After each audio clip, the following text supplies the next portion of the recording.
بسم الله الرحمن الرحيم. الرحمن علم القرآن،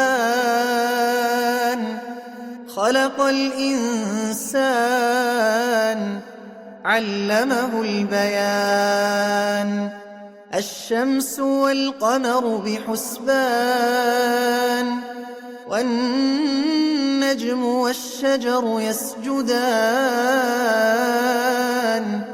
والسماء رفعها ووضع الميزان، ألا تطغوا في الميزان، وأقيموا الوزن بالقسط ولا تخسروا الميزان. والأرض وضعها للأنام، فيها فاكهة والنخل ذات الأكمام، والحب ذو العصف والريحان.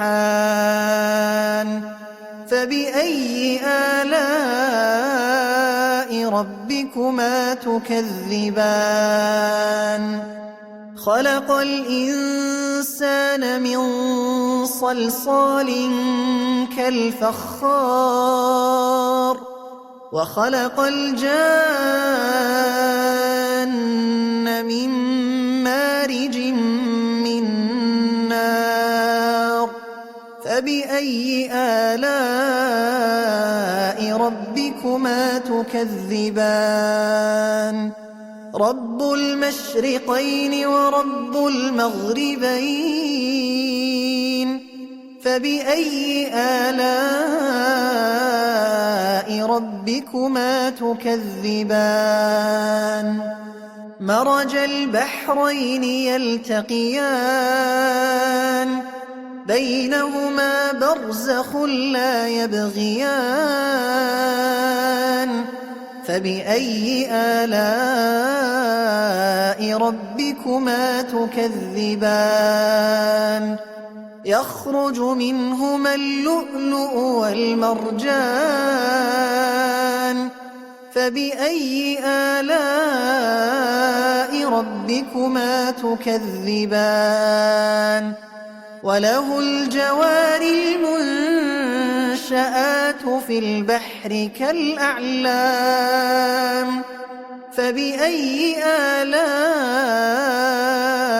ربكما تكذبان؟ كل من عليها فان، ويبقى وجه ربك ذو الجلال والإكرام. فبأي آلاء ربكما تكذبان؟ يسأله من في السماوات والأرض، كل يوم هو في شأن. فبأي آلاء ربكما تكذبان؟ سنفرغ لكم أيها الثقلان. فبأي آلاء ربكما تكذبان؟ يا معشر الجن والإنس إن استطعتم أن تنفذوا من أقطار السماوات والأرض فانفذوا، لا تنفذون إلا بسلطان. فبأي آلاء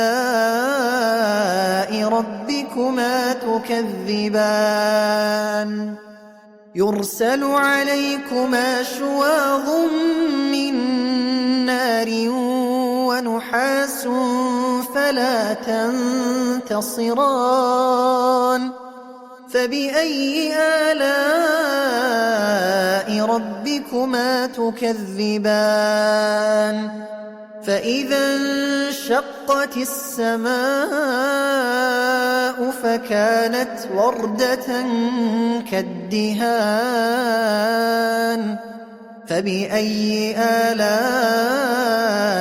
ربكما ربكما تكذبان فيومئذ لا يسأل عن ذنبه إنس ولا جان فبأي آلاء ربكما تكذبان يعرف المجرمون بسيماهم فيؤخذ بالنواصي والأقدام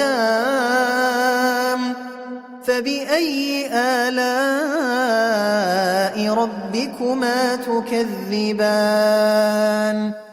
هذه جهنم التي يكذب بها المجرمون يطوفون بينها وبين حميم آن فبأي آلاء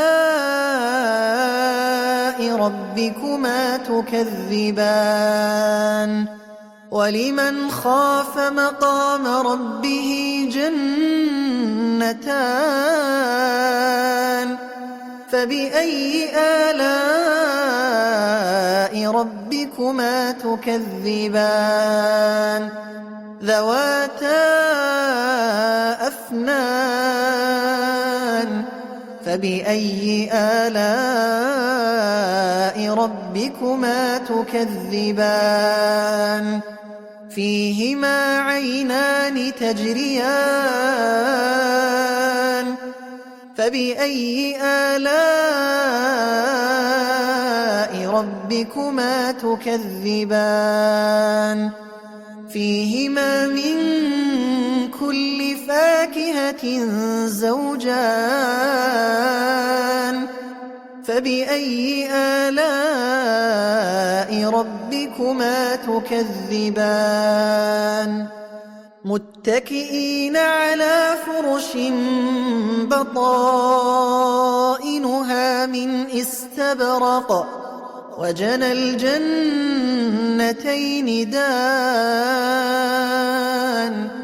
فبأي آلاء ربكما تكذبان فيهن قاصرات الطرف لم يطمثهن إنس قبلهم ولا جان فبأي آلاء ربكما تكذبان كأنهن الياقوت والمرجان